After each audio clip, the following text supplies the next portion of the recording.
Here we go.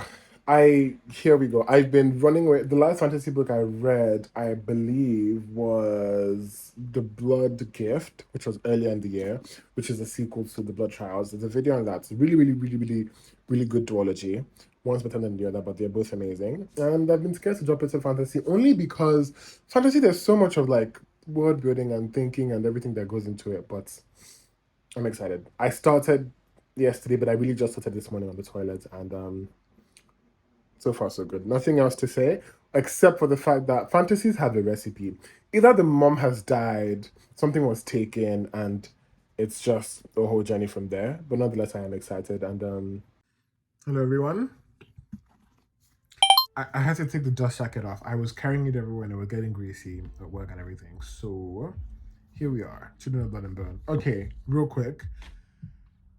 It has two POVs thus far. I don't know if there's more POVs coming, but it has two POVs, and it makes me so happy because I always enjoy two point of views when I'm reading about one person and I'm getting a bit not bored because that's not what I am yet. I'm still trying to like understand, and I'm still invested. I'm still invested, but like sometimes I think like a fresh, okay, I know what's going on with you, but like give me something else so I could like let that register. And now I've gotten the second POV and I'm loving it so far. I'm loving the dynamics. The writing, I have nothing to say about the writing yet, but so far so good. I am invested. The vocabulary and the world setting is really interesting and really there's a lot of hierarchies. My hierarchy does mean rich, poor, and then peasant, which is very interesting to see as well. And I'm invested. But for right now, I have nothing to say because I couldn't even tell you anything if I wanted to. I'm only like 4 chapters in, and we'll circle back. Yeah.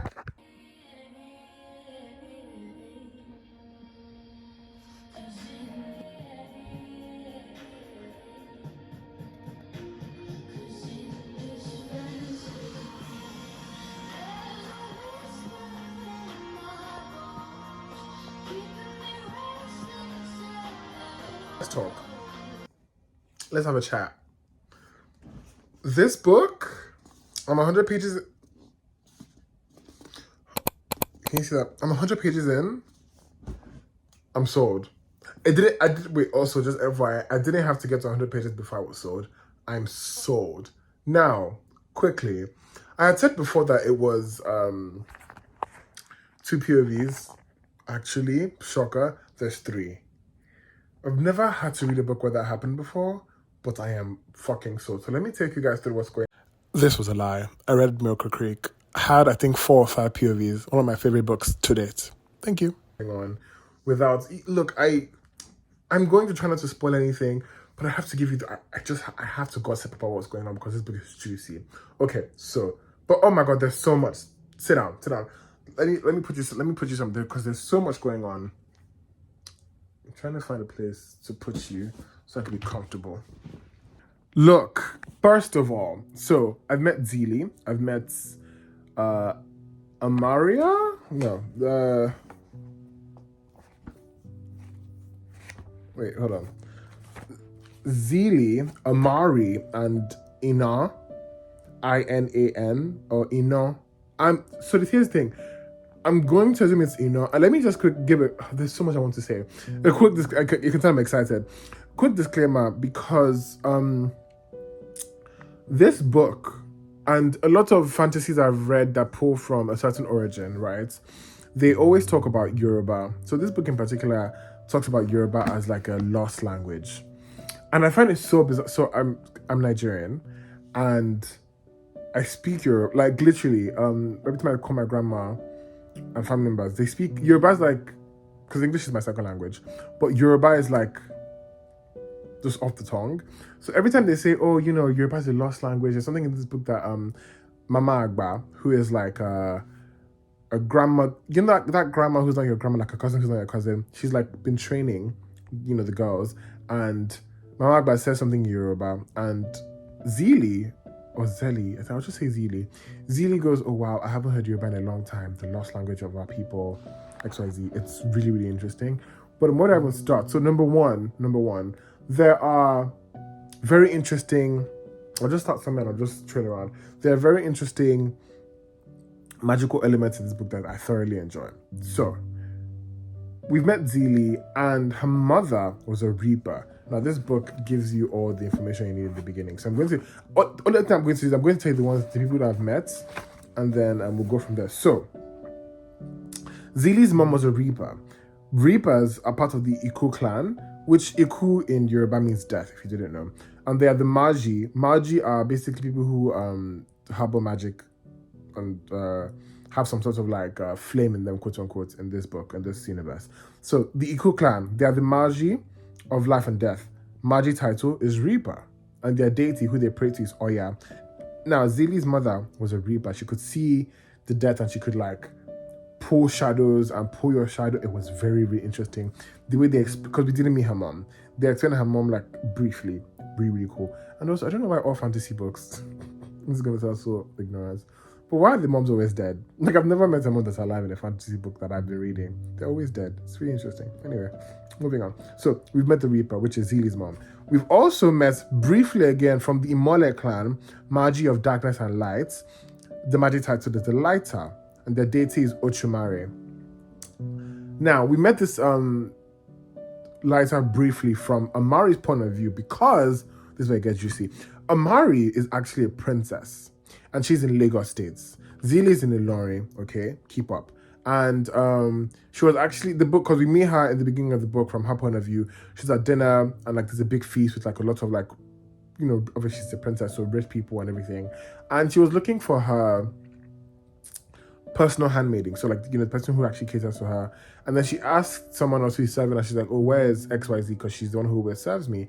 And the girl's like, oh, and that this book, they love to gossip. She's like, oh, you didn't hear? The king called her in. And the princess is like, huh, interesting. The king only called my dad. The king only called people in when so and so is happening. So she gets scared and she runs to her dad's throne room, and she opens the door, but like, you know, she's trying to like peep to see what's going on. And she sees that like they put a scroll in her handmaiden's hand, and like light just engulfs the whole place, and they kill her. Now, that's the Lighter. And then we've also seen, so we've seen the Reaper, we've seen the Lighter, we've also seen the Connector, which is a very interesting power skill. We'll circle back to that. Now, in this realm, right, Ilorin and Zelie has white stark hair, which you've probably seen on the cover of the book as well. People who have those kind of hairs are people who were born with magic or are descendants from people with magic. Now, in Lagos, Amari's family, something happened in the past where her dad and the kingdom basically killed everyone that harbored magic, including Zelie's mom, right?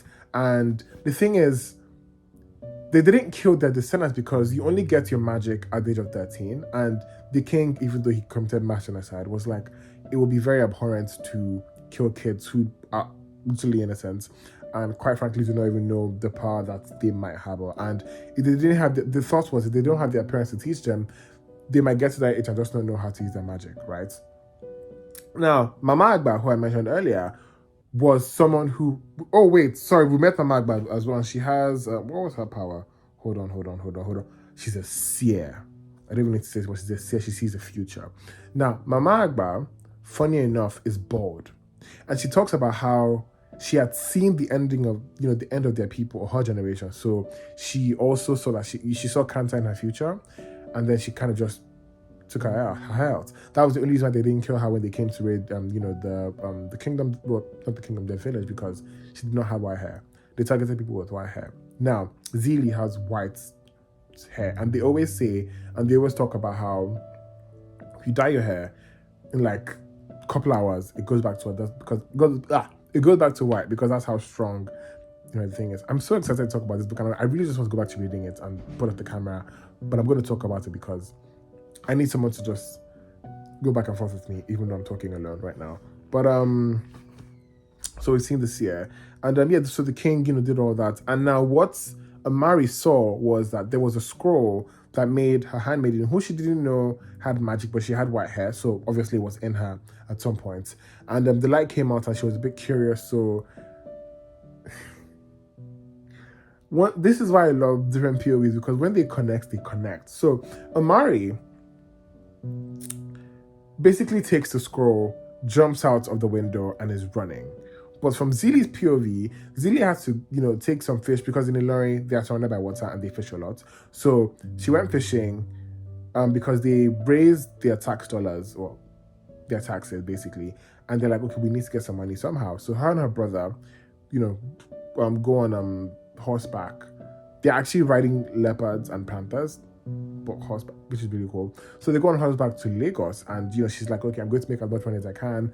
This is very rare fish, which it really was. And she was in the marketplace doing that, and she found someone who wanted to buy fish, and he was like, well, if the king gets to eat this, why can't I eat it? It was very because it was very accurate. So she talks about how she's in Lagos and she's like, oh my god, everyone's on 10. Like, it's so much going on. You have to be quick on your feet. Everyone's talking so fast. Everyone's like moving at the pace of light, which is true. I grew up in Lagos, and fact. And people always talk about how Lagos and New York coincide. So if you can think of New York, you can think of Lagos in a way. Lagos might just be a bit more so, put something together. And she's trying to sell the fish, and then the queen, the princess, jumping out the window, she's bolting. They're chasing after her because the guards are like, they didn't even know it was the princess at the time. They're like, what the fuck is jumping out of the kingdom? And then she finds Zili, and she's like, please help me, please help me. Her and Zili are bolting at the door, and everyone gets surrounded, and then they see the chief commander of the army, Ino, who is also Amari's brother. I told you it was getting juicy. Now, they're running out, but Zili doesn't know this. Amari knows that her brother is the commander. So she's trying to run away from him, and she grazes past him, which also means because she's holding the scroll touches him. We'll circle back to that. But at the same time, she gives the scroll to Zili because they're trying to climb something. And Zili talks about how she feels like an electric shock, but she can't explain it. She they basically make it through, and she meets Zili's brother, and they're like, what the fuck is going on? But they ride off and they run away. Now, circling back, the last magic holder that we've met is the connector, the Magi of mind, spirit, and dreams. Now, when Zili touched the prince's, when Amari grazed the prince, he came in contact with this scroll, and this scroll, the king said, has the ability to connect the Magi back to their magic. I don't know why they call it Magi. Just call them magicians, for God's sake. But connects the Magi back to their magic. So if you're able to, if your soul or your spirit or your blood could connect with whatever, it has the ability to do that. And he had magic. Now, something interesting happened, because where I stopped in this book was that because they're on the run, a lot more happens that I'm not going to get into a spoil, only because, one, I don't want to spoil, and two, I just want to get back to reading this book. But she's in a trance, and she's thinking it's her power because she's touched the scroll, she's felt it. She doesn't really know what her power is yet, but she assumes it's going to be the same as her mom, which is being able to, the Reaper, Magi of life and death, right? Now, she's in a dream, and she's like, what's going on? And she sees the prince, and he's like, so the prince is going on, why are you attacking me? Leave me alone. You're a witch. You can imagine how naive he is. Your magic, stop, get out of my head. And she's like, that's you, babes. You're the one who brought me here. And she's laughing. She's like, oh, wow, so you have magic, and your dad actually kills people. So what would happen if I tell your dad whatever? But they're looking for her and the princess because they think she kidnapped the princess. It's a weird, twisty conspiracy. So they're looking for her and the princess. So she's like, leave me alone, and I won't tell your father. But deep down, she knows, because she's a warrior. Not a warrior, but she's been trained to fight and think critically. So she's like, now that he knows that I know, he's not going to stop till he finds me, and he's going to kill me. That's why I stopped. And this is only 100 pages in. So you can tell how intense and juicy this book is. I'm so excited. I have so much to do, but I really want to read this book. And so we have 1, 2, 3, 4, 5, 6 more magic builders that we're yet to meet, and I'm so excited. This is going to be a long video, I can already tell, and it's giving me because there's just so much to go through. Whatever I don't remember now, we'll talk about later, but I'm enjoying it. It's a good time. Off where I am now, would I recommend this book? Yes. I have no idea where we're headed, but juicy. Juicy. So I'm going to go do things now and be a responsible adult so I can have more time to read this book later tonight. But yep, I'm having fun. That's all. Bye-bye.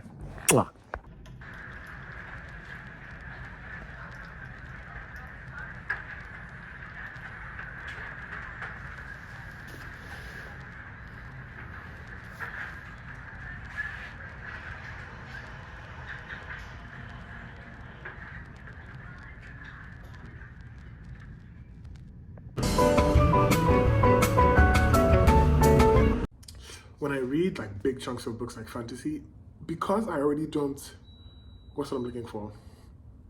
I don't consume as much fantasy as the next person, so I read in like big chunks. And unless it's really, really, really interesting to me, I would like read voraciously. But if it's like, I'll get back to it when I get back to it, which has only happened for The Blood Gift, which was the second book to Blood Trials. The Blood Trials, I ate that up in like a week, which was unusual for me. So I'm not really a fast reader as much. Anyway, I say all that to say, when I was at work, I went to the bathroom like 3 times to read this. I came back from work, I went to the bathroom again to read. That's to show you the kind of book that it is. Now, I want to set the scene for you guys. And I thought of a movie while reading this book, because I think everything is set now, and I think I know what the mission is. I could be wrong. I have like 300 more pages to go, but this book feels like Jumanji. Hear me out. What I mean is, in Jumanji, we know what's going on. There's like a mission to get back to the real Earth and to get back into their own bodies and everything. Now, in this book, I'm excited. In this book, you have Zeely, Amari's brother. They're trying to, so they've gotten to one destination, and they're trying to get to the next destination because like something really, really interesting happened where, not to spoil it, but like a lot of things were revealed. So that is like another destination to get to, which who knows what's going to happen when they get there. But when they got to the first destination and they were leaving, Amari's brother, who's the prince and also the commander-in-chief, and his cohorts and like I think 10 members of the army, they caught up to them like really close, and it got intense. There was a lot of like, some magic was really used, and I enjoy how the magic in this book is visualized. I really enjoy how it's not difficult to read, but it's not naive, it's not so bleh. Like you could tell like some imagination and thought actually went into the magic use, but at the same time, there's something really interesting like the animals in this book. So they call like a panther ion, or like a gorilla, a gorillion. You could tell what they're talking about, but they add like, well, by they also told me, adds some like extra words at the ending to just make it sound a bit sophisticated, which is neither here nor there. But so far, I don't feel like dropping this book yet. It's not on 10, and by on 10 I mean, I referenced The Blood Trials a lot because I think to date that's like the best fantasy I've ever read in my life. The Blood Trials from chapter 1 on go, like everything is on smoke to the ending. That's not what this book feels like, but this book is a bit more like Jumanji. You're going somewhere, and we know where we're headed, but then you get to one place where you think, okay, everything's gonna get resolved, and then something else gets revealed. The Blood Trials, it was just everything. Like you found out about everything in the beginning of the Blood Trials, and then you got to see how everything progressed. But this one, we don't know anything yet. We're just like finding out as we go, which is really interesting. I saw someone on Twitter because I posted about the book, and they said they were really enjoying it, and they got to the middle and it slowed down a bit. So I'm not there yet.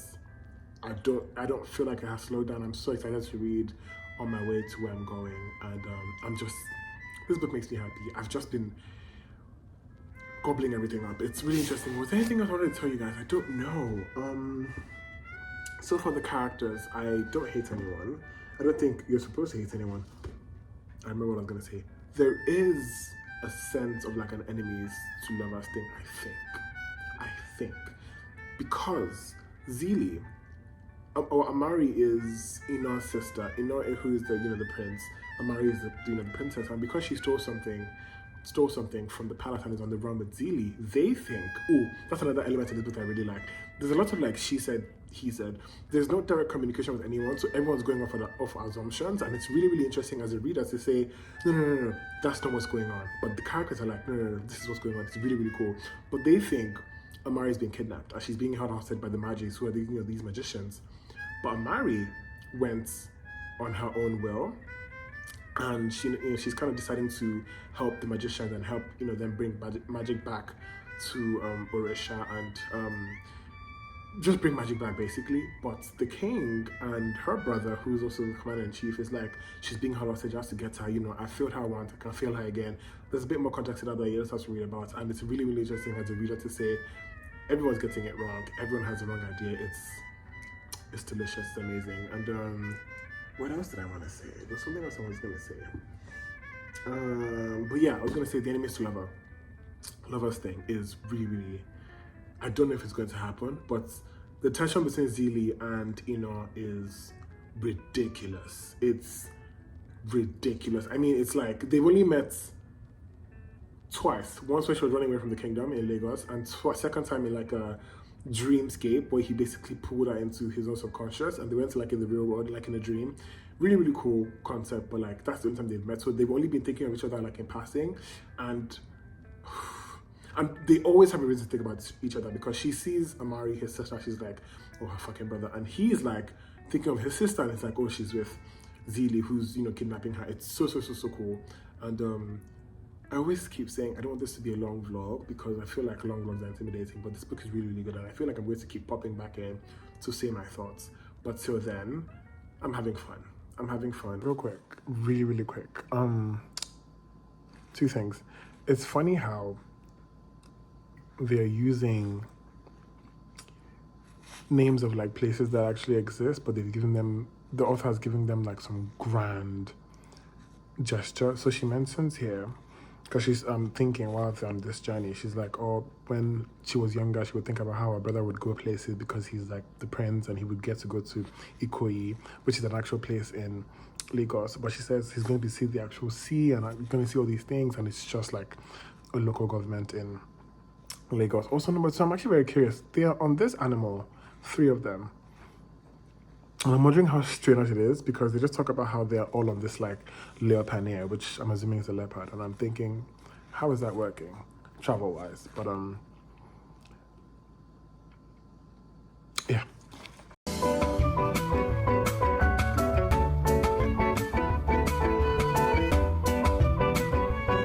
Quick intermission. I'm almost 300 pages in. We're still going strong. I still recommend it, FYI. It's still going good. I don't feel bored. 2 things. I said earlier in this vlog that this book reminds me of Jumanji. It did. In the first half. There's like nothing, I'm splitting it up myself. In the first half, it reminded me of Jumanji. But in the middle, this might coincide, but in the middle, it reminded me of The Hunger Games. Now, I did go see the new Hunger Games last night, but there's a period in this book. So remember, at the beginning of the book, there's like a journey. They're trying to get something, looking for something to do, like, to conquer something like a quest, right? Jumanji. The middle, there's a bit of an intermission because something happens that I really hope and I really pray whoever decides to read this book, your imagination takes you as far as mine did. But like, there's this bit of a quest in an arena that deals with boats, water, and basically the whole subtext of this quest that I'm not going to spoil is a bunch of like, so remember the Magi are enslaved around different parts of this universe, and there's like no magic available to them, so they're basically being used as slaves, and there's a crew on a boat that consists of all these Magi, and basically people decide to contest in this arena, and the whole context is they flood the arena with water, and everyone is, on this boat and everything. And the crew has to like basically row or paddle and try to stay afloat. And all these boats have cannons and everything. So they shoot the cannons to the boats. And obviously if you sink, you die, you lose. And it's like to the death kind of thing. Now, Amari, Zeely, and her brother Tizane, or Tizan, I'm going to say Tizane because it's spelled Tzain, have found the last thing that they are looking for. So by accident, because they got caught trying to steal, by accident they entered to the conquest, and it gives Hunger Games. It's amazing. So that part felt like Hunger Games it was so intense. And I remember I started reading that like part at work, and I had to go home, go to the movies. So I kept thinking about the book, and I've read it, and I'm so satisfied. Now it's back to feeling like Jumanji because they're continuing on this quest, but it gets cut off because remember I said Ina, the brother of Amari, who's the prince and also the chief in command of the army or whatever, he's done something really, really tragic, and he's riddled by guilt currently. And he's a character who, out of all of them, aside Zeely, who we're not really exploring her character, we're kind of seeing where she's headed. But in all of his chapters, which I really enjoy actually, I did not think I would enjoy his chapters as much, but in all his chapters, he's trying to battle why he has magic, because he's still trying to like please his dad, like almost every princess, and he's thinking of what would happen when his dad finds out, he has magic. But he's also thinking, well, if I bring this girl's head on a stick, and I like cure magic once and for all, maybe it won't really matter what I did which you'll find out, and who I am, because he's going to be so proud of me. There's all that going on. So he's really battling with himself and coming like to terms with who he is as a person and with this newfound magic as well. And there's also a bit where he has to stop trying to push his magic down. And he basically what's the word? I lost my train of thoughts. He basically has to like accept the magic, and it's a really, really nice moment. But like, he accepts the magic, but doesn't really accept that he has magic. It's twisted. So in other character, it's really interesting to see how he's progressing, and so far I'm loving it. So we're back from Hunger Games to feeling like it's Jumanji, and we're gonna see where it heads. I'm again almost 300 pages in, chapter 37. Who knows what's gonna happen? But I'm still going strong. I don't feel like dropping this book yet, and that was a little update that I wanted to give you guys. I'm enjoying it. And here's the deal. I'm almost done. Okay, and I don't know where the last video of this vlog left off. I have to check. But fuck, I'm stressed, I'm happy, I'm excited. I feel like I'm about to have the best mental orgasm I've ever had in my life.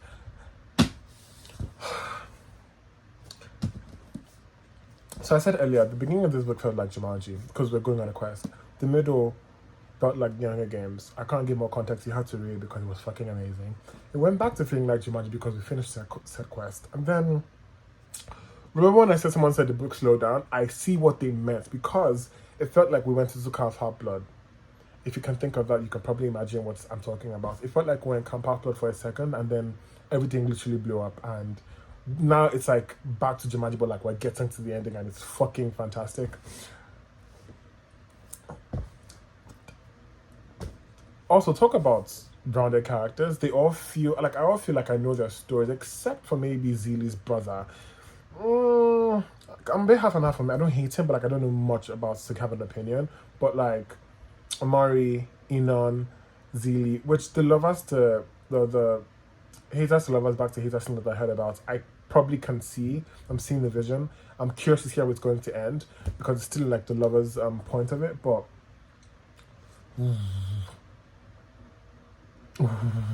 it's a lot going on.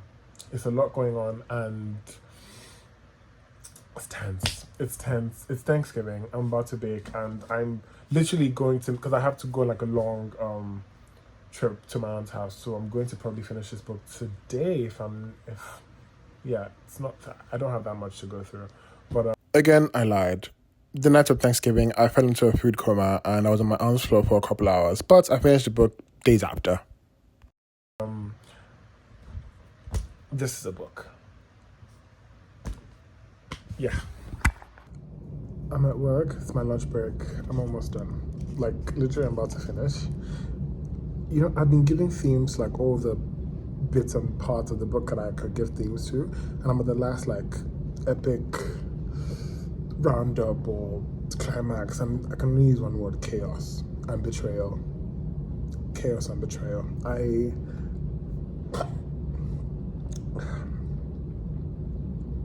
don't even know at this point. Like, I'm going to have to piece up together what I'm editing to see what the last thing I told you guys was, because everything I thought is obviously chaotic and betrayal. So I'm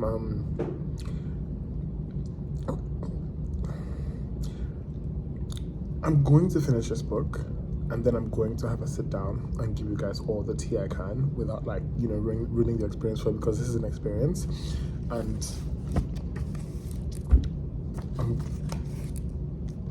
like, my lunch break is over and I'm still sitting here reading this because I don't want to finish it at work. I'm going to finish like the last 3 pages at home, just so I could like sit down but this is something. This is something.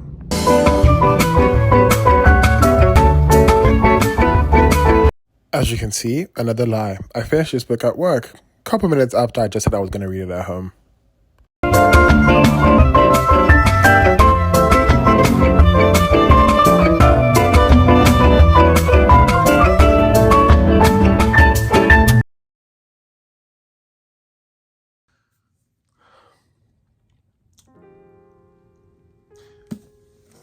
I have finally finished this behemoth of a story. I hope that's the right way to use that word, but I'm done. So I finished this book at work. I wanted to finish it when I got home, but then I had some downtime before I had to leave, and I finished it in one sitting. It was one chapter, so it was like 2 pages. It was done, but I don't know where to start, so I'm going to start from where I ended. The epilogue of this book, the ending of this book, I have added the second book, which is called Children of Virtue and Vengeance, to my cards. I'm going to get it before the year runs out. I have so much to say, and I don't know where to start. Let me just start by saying something completely ironic. But there's this thing with some fantasies that I don't read as much fantasies as the next person. This is maybe the third or fourth fantasy I've read in the whole year compared to everything else I have read. And there's this very interesting thing that happened in the book where there was an island that magically appears every however months of years, and it was when they needed that island, it was going to appear in like the next 13 days. I thought, how convenient, but if it's helping the story, fair enough for me. But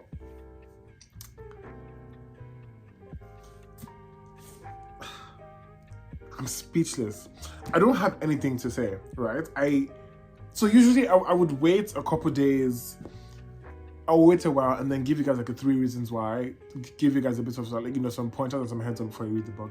I have nothing bad to say about this book right now. Nothing terrible, literally nothing bad. The only thing, I'm going to tell you this, the only thing, if you remember the beginning of this book, I was excited when we met like the magic wielders and people who had magic and everything, right?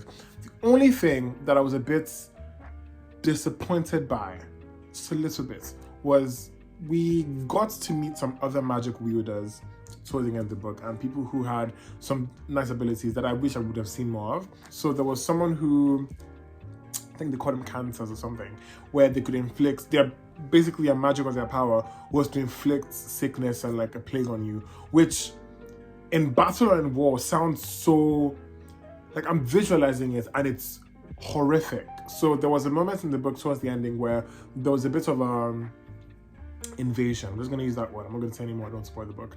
And from the person's POV that you're reading from, the person's like, he was describing what he saw, and he basically said he saw like a corpse, and he could tell the corpse had been inflicted with some disgusting ailments. That was, paraphrasing his words. And I thought, I would have loved to see that be used a lot more. There was also like these people that they call them welders as well, where they basically like deal with like metal on the earth, so like almost like earthbenders. I'd have loved to see more of that. Obviously it didn't really aid the story as much to see them be whatever, but the people that were introduced was amazing. And I'm hoping in the second book, hopefully we just get to see more of that. That's the only thing right now that I can think of that like just didn't make me satisfied. I wanted to see more of like the other people that had magic. Aside from that, everything in this book is fucking amazing. I'm so happy. I'm so content. The ending, it's chaos and betrayal.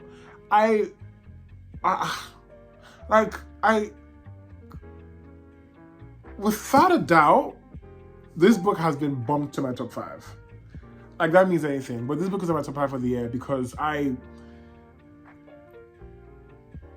speechless. I'm excited. I'm proud. I wish I wrote the book. I just went on like on a whole stalk hour on the author's Twitter and Instagram and like TikTok just to see how she's doing. And I hope she's doing well because she's amazing. This book is fucking great. As you can tell, I have nothing to say and I don't want to waste your time any further. So thank you for watching this vlog. Thank you for sticking around. If you're looking for reasons to read this book, I hope my being speechless is enough for you, because the character development in this book is amazing. The one thing I will say that I really enjoyed is, because when you're reading, especially fantasy, for some reason, especially fantasy, there has to be something driving. It's not like literary fiction where you're kind of wandering through people's thoughts and like ideas and everything. Fantasy, there needs to be something. And then when you have 3 different point of views, you want to be kept interested, and I was kept interested throughout because like these people, the characters kept battling with like their ideologies, their thoughts, their opinions, their whys. Where like it got to a point where all of them were like, wait, what are we even doing? Like, what's the point of all of this? And there's one character in particular who, which is why I named the whole thing Betrayal and Chaos, is like this character just did a full 180, and I was shocked. I wasn't surprised. I was shocked. I wasn't surprised. The way it happened, it's like fair, and the person's why behind their betrayal kind of made sense to me. I'm not supporting him, them or anyone, but this book, and there's a character in this book that I really, really love. And it's not the main character. And I feel like everyone might have the same affliction I have this character that I love because she was just amazing. Man, I hate that I have nothing else to say.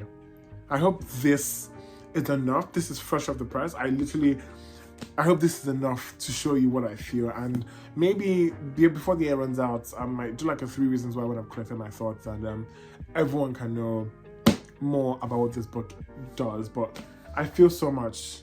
I'm so happy. I'm happy I read this book. It's been on my shelf for like almost a whole year. And don't judge a book at its cover, obviously, but amazing. I had a good time, and that's it. I'm gonna stop rambling now. I'm trying to. Thank you for clicking. Thank you for watching. I've been Dami, and feel free to come back when I'm talking about another book or reading a book, and I'm carrying you guys through how I felt. And I hope you enjoyed this video. If you did, share with a friend, and all the good stuff. Love you. Bye.